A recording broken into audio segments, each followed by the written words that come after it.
What's up, everybody? Welcome back to racenews.com and welcome back to another one of our Kentucky Derby horse capsules. Let's get to it once again. Another one here.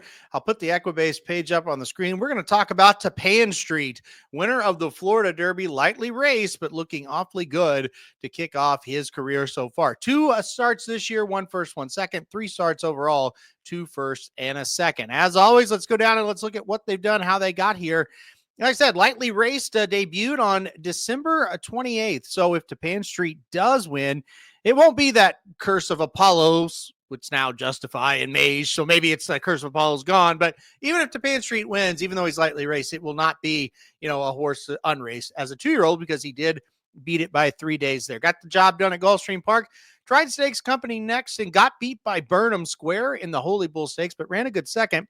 And look, Burnham Square didn't really run back well in the Fountain of Youth, but did win the Bluegrass. So that ended up being a loss that we could go, yeah, I get it, and a kind of a lightly raced horse, first one that's got experience. That makes sense. So with that being said, he went into the Florida Derby back decently. I think he was the second or third choice that day in the Florida Derby. And look, I thought he ran a very, very good race in this one. He basically sat kind of mid-pack, maybe towards the back just a bit.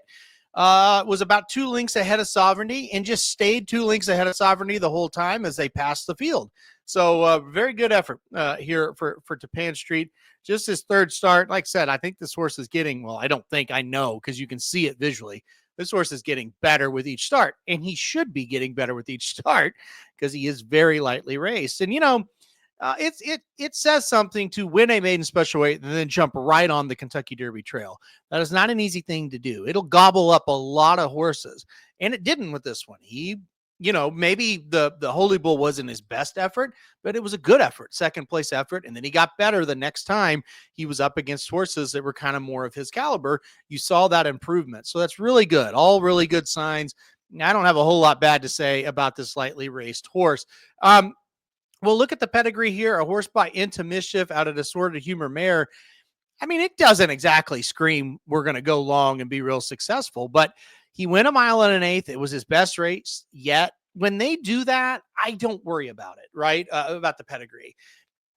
Sometimes, people, even when horses kind of like prove, hey, I can go 1.16 miles, 1.125, I think sometimes people still kind of look at the pedigree and go, I'm not sure when they go further. I just think the way he finished up at 1.1 miles, I don't think it'll be a problem.